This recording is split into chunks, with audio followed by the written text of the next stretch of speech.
Je vais revenir encore sur certains joueurs qui ont fait le flop, qui vraiment n'ont pas bien joué. Il faut dire que en défense, j'ai vraiment pas aimé la titularisation de Kosonou. Regardez bien le match, analysez bien le match. Sa prise de décision et autres, c'est vraiment pas ça.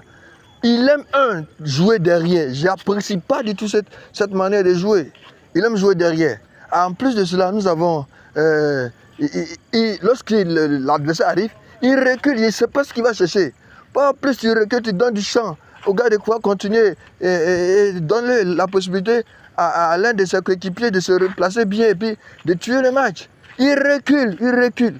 Mauvaise lecture du jeu. Regardez le premier but. Après, le deuxième but. Kosonou, pour ma part, ne doit pas être titulaire. Voilà. Et là, apparemment, on risque d'avoir une mauvaise nouvelle.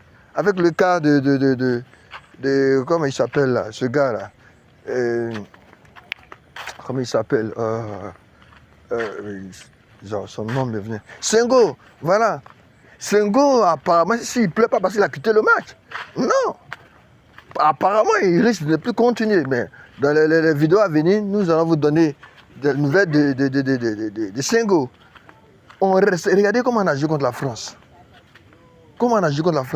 Pourquoi venir changer ce qui te donne un bon résultat? Pourquoi? En plus, on a parlé des joueurs. J'aime bien Adingra, c'est mon frère, mais il n'était pas en forme, il n'était même pas sélectionnable. Regardez comment il joue. Quand vous prenez un match de le face oublié, regardez comment il joue. Et Yann Diomandé qui a pris un coup, comme je l'ai dit dans l'autre vidéo, il ne sait pas.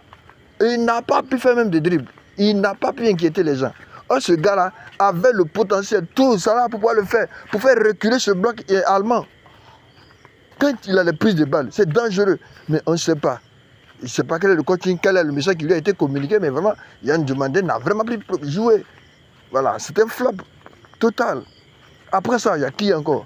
Le système de jeu, je dirais que Kessié a félicité, mais le système dans lequel on l'a mis, c'est un système où si Kessié était encore très jeune, frais, ça pourrait l'arranger, ça l'a émoussé. Quand Kessié était fatigué, Dieu merci, il a fait des remplacements, mais bon, c'est fini, le jeu, on n'avait plus la possession de la balle parce que le milieu était carrément existant. Il était carrément existant. Voilà. Et là, c'est des choses qu'il faut réellement revoir et puis corriger. Voilà, pour moi, pas si on veut aller loin dans ce mondial, il faut garder le même système. Parce que nous n'avons pas des milieux qui sont frais, alors on peut garder Seko, Inao, Sanga aussi a bien joué, on peut les garder. Et puis, Nicolas en 10, il faut 10, et puis bon, on joue le match quoi.